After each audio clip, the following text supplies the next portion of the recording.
Cukup ya? Maskernya buka dong, Pak. Maskernya buka, Mbak. Masker, Pak. Oke, selesai.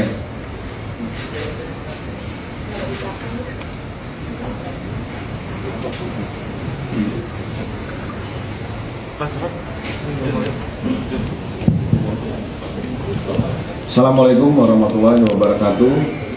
Selamat siang, salam sejahtera bagi kita semua. Shalom, Om Swastiastu, Namo Buddhaya, salam kebajikan rahayu. Terima kasih rekan-rekan media hadir pada siang hari ini.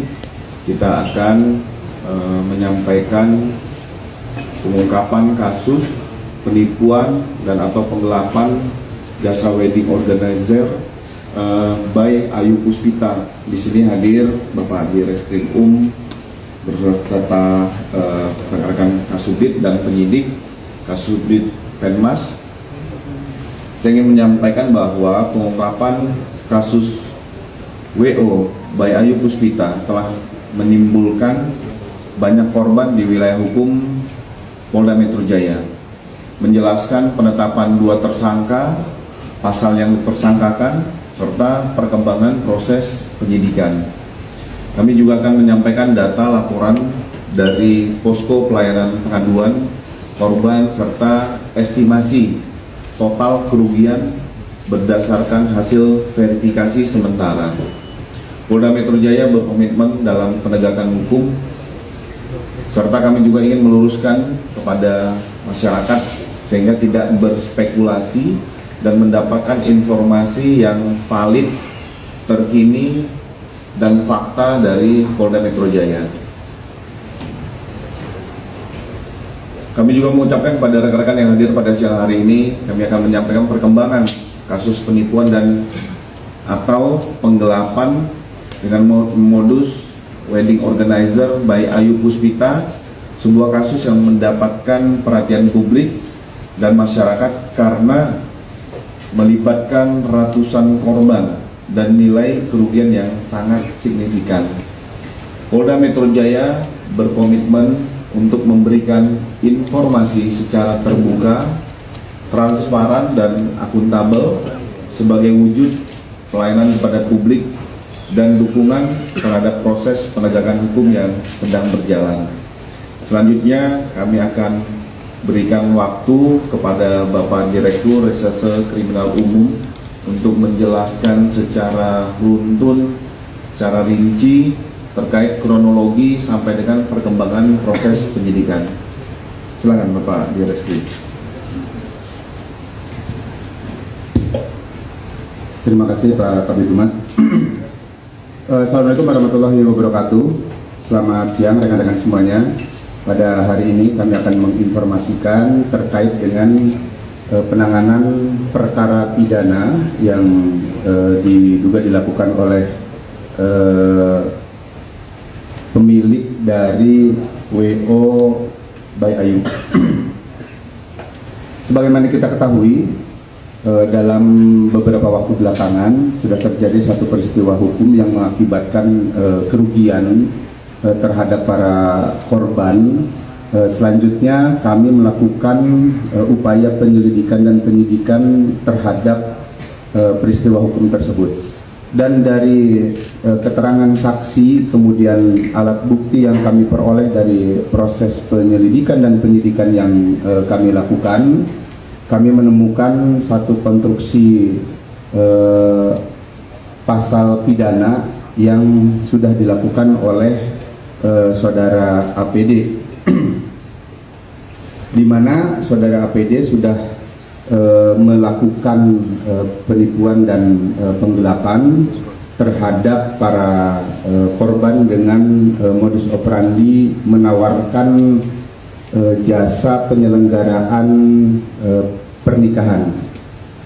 Dari kegiatan tersebut yang bersangkutan, saudara APD memperoleh keuntungan dan menggunakan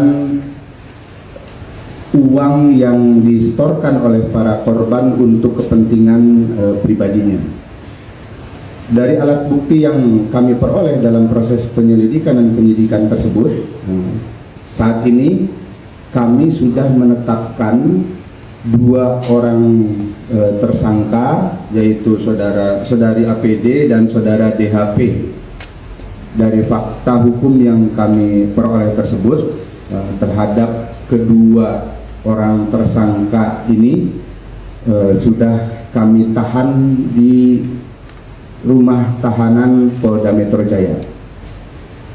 Adapun selain proses penyidikan yang kami lakukan terhadap peristiwa hukum yang terjadi, kami juga membuka posko layanan pengaduan untuk para korban yang merasa menjadi korban dari perbuatan para tersangka. Dari posko layanan pengaduan yang kami buka baik secara online melalui Instagram Ditreskrim Polda Metro Jaya, kemudian dari layanan call center 110 Polri, dan dari posko pengaduan langsung yang kami buka di kantor Ditreskrim Polda Metro Jaya. Kami menerima 199 pengaduan dan 8 laporan dalam bentuk laporan polisi, sehingga saat ini terdapat 207 permasalahan perkara yang menyangkut dengan wedding organizer ini. Selain pasal 372 dan 378 KUH pidana sebagaimana ancaman pidana 4 tahun penjara, kami juga terus melakukan pengembangan dalam proses penyidikan ini dengan tracing aset yang bersangkutan. Upaya-upaya yang kami lakukan tentunya dalam rangka memberikan pelayanan yang terbaik kepada masyarakat, dan kami terus akan memberikan pelayanan untuk masyarakat yang menjadi korban dari para tersangka ini. Kami mengajak dan menghimbau kepada masyarakat yang menjadi korban, silahkan, walaupun saat ini terhadap para tersangka sudah dilakukan penahanan dan proses penyidikan terus berjalan, namun posko pengaduan kami tetap kami buka. Itu yang dapat kami sampaikan. Sementara rekan-rekan sekalian, terima kasih. Assalamualaikum warahmatullahi wabarakatuh. Terima kasih Bapak Direskrim sudah menjelaskan tadi bagaimana modus operandi, termasuk 207 laporan pengaduan dengan estimasi penghitungan kerugian total 11,5 miliar lebih. Dari yang disampaikan mungkin dari rekan-rekan kita buka sesi pertanyaan. Raffi. Ya, Pak Awi, izin Raffi dari Suryadi. Pertama,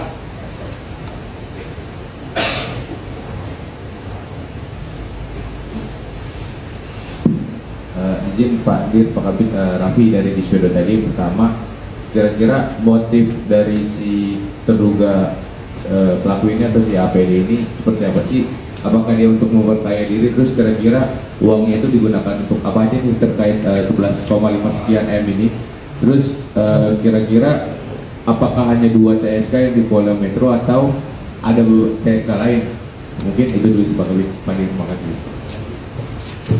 Baik, terima kasih pertanyaannya. Terkait dengan motif dari hasil pemeriksaan yang kami lakukan, motifnya adalah motif ekonomi. Kenapa demikian? Karena dari keuntungan yang diperoleh atas perbuatan yang dilakukan oleh para tersangka ini digunakan untuk kepentingan pribadi, baik itu untuk membayar cicilan rumah, kemudian untuk kegiatan jalan-jalan ke luar negeri, dan untuk kepentingan-kepentingan pribadi yang lainnya. Adapun tadi pertanyaan apakah memungkinkan ada tersangka atau pelaku yang lain dalam perkara ini, tentunya kami sebagai penyidik akan berpatokan pada fakta hukum yang kami peroleh dalam penyidikan. Apabila ditemukan ada tersangka lain dalam proses penyidikan, kami akan melakukan penyidikan terhadap tersangka tersebut, ataupun ada dugaan aset-aset lain yang dilarikan ke tempat lain. Kami terus akan kembangkan penyidikan ini sampai dengan tuntas dan utuh.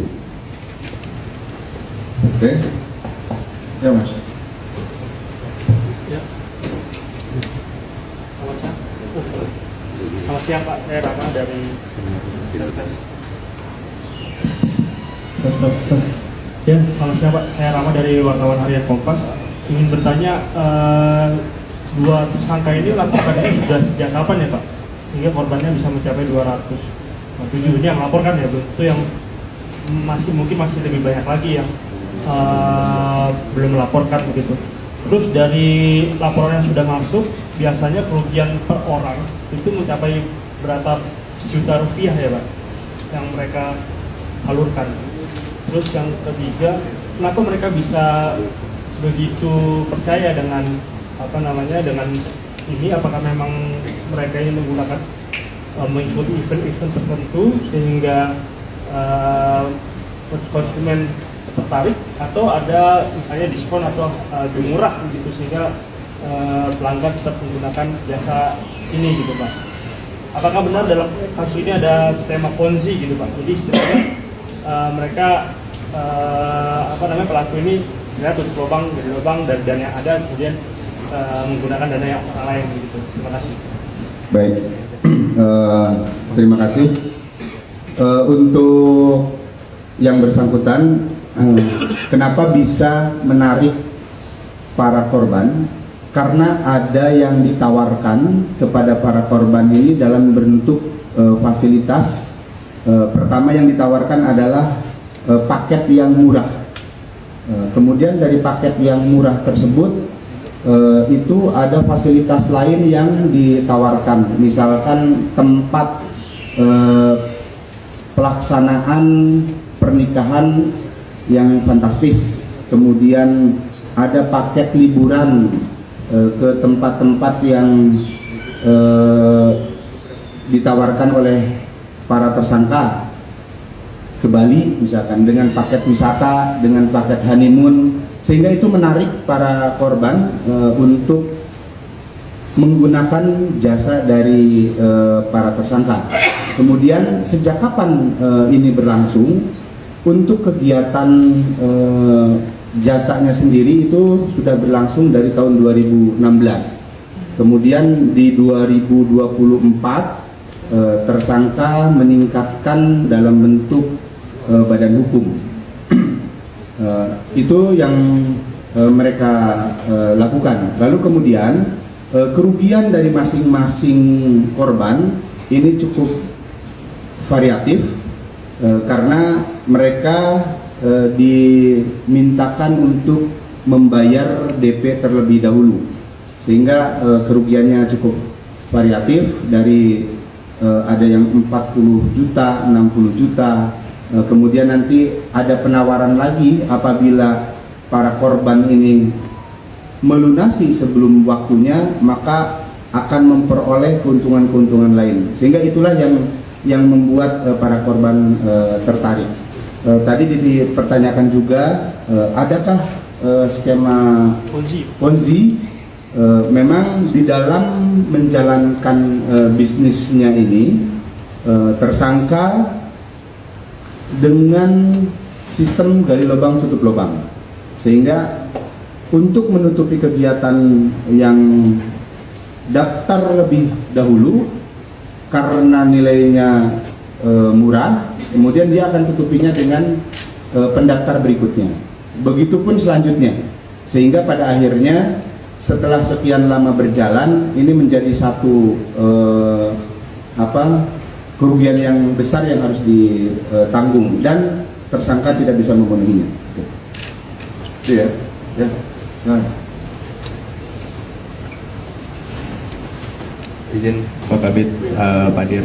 Saya Abid, wartawan dari kumparan.com, Pak. Mau bertanya, ini kan kalau si Ayu sendiri udah jelas ya dia pemilik gitu. Nah kalau untuk si Dimasnya sendiri perannya seperti apa sih dia ini? Lalu untuk selanjutnya tadi kan dibilang untuk bayar cicilan, terus untuk juga jalan-jalan. Artinya apakah ini juga dipakai untuk foya-foya gitu?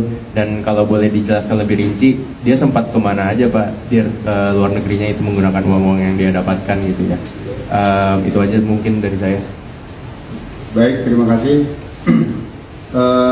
Peran saudara DHP tentunya ini berdasarkan hasil penyidikan yang kami peroleh. Saudara DHP berperan aktif secara bersama-sama dengan saudari APD dalam penggunaan uang yang disetorkan oleh para korban.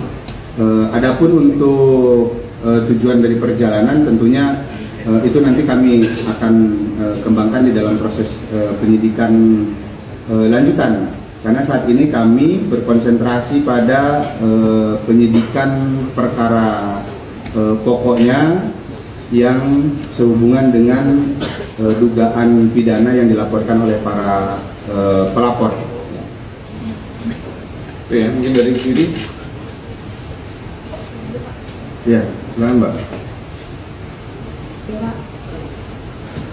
Itu Devi dari Detikom mau tanya Pak. Tadi kan tersangka itu ada 5 ya Pak ya. Terus yang ditampilkan hanya 2. Yang 3-nya kenapa dia tidak ditampilkan? Kemudian peran-perannya dari kelima tersangka itu apa? Kemudian kan sebelumnya juga dia mencapai 16 M. Ya, kok bisa 11 gitu?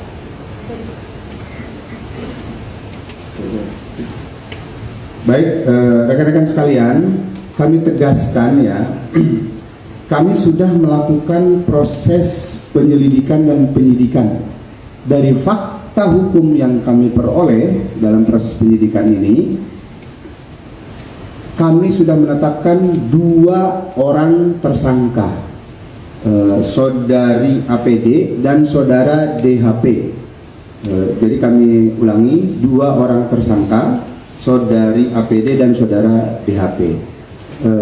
Kepadanya kami tetapkan tersangka tentunya berdasarkan fakta hukum yang kami peroleh dalam proses penyidikan dengan alat bukti yang kami dapatkan. Begitupun juga hasil penghitungan terhadap kerugian yang ditimbulkan oleh perbuatan dari para tersangka ini kami hitung berkisar jumlahnya tadi sebagaimana disampaikan 11,5 miliar 11,5 miliar ya, 11 miliar 588 juta 117.160 rupiah. Silakan secara jelas kami sudah paparkan di depan teman-teman sekalian. Jadi dalam perkara ini penyidik sudah menetapkan 2 orang tersangka. Namun demikian, apabila di kemudian hari kami menemukan fakta hukum lain yang mengarah pada orang dengan perbuatannya memenuhi dan dapat ditetapkan sebagai tersangka, kami akan menginformasikan kepada rekan-rekan sekalian atas penetapan tersangka dari pelaku yang lain. Terjawab ya? Ya, terakhir. Izin Pak, saya Bahtiar dari Berita Nasional.com ingin menegaskan aja Pak terkait dengan yang tadi. Karena kan sebelumnya itu sempat disebutkan bahwa ada 3 orang yang sedang diperiksa oleh wasidik, misalnya B, H, dan R, dan itu yang kita tangkap sebagai tersangka Pak. Nah, mungkin itu bisa dijelaskan bagaimana statusnya sekarang, apakah dia tersangka atau seperti apa? Itu yang pertama. Yang kedua Pak, dari total 207 aduan yang bayarnya, itu apakah hanya korban atau vendor Pak? Kan kalau lihat tadi kan ada fakta-fakta bahwa dia itu tidak membayar vendor. Dan itu apakah ada dikelompokkan Pak, berapa vendor yang ditipu oleh si AYP itu? Terima kasih Pak. Baik, terima kasih rekan-rekan sekalian. Tadi dipertanyakan terhadap 3 orang. Memang ada 3 orang yang kami mintai keterangan atas kesaksian yang bersangkutan. Jadi terhadap 3 orang ini kami mintai keterangan sebagai saksi yang mengetahui dari proses perjalanan kegiatan WO by Ayu Puspita ini. Kemudian di antara 8 laporan polisi yang kami terima dari 8 LP sebagaimana teman-teman lihat dan 199 pengaduan. Kalau yang 199 pengaduan ini bentuknya pengaduan ya. Untuk 8 laporan polisi, salah satunya adalah laporan polisi yang disampaikan oleh vendor, di mana vendor sudah melaksanakan kewajibannya memenuhi permintaan atau order dari tersangka, namun tidak dilakukan pembayaran oleh tersangka. Ada 1 vendor yang sudah membuat laporan polisi. Jadi selain korban adalah para calon pengantin, juga ada vendor yang sebagai korban.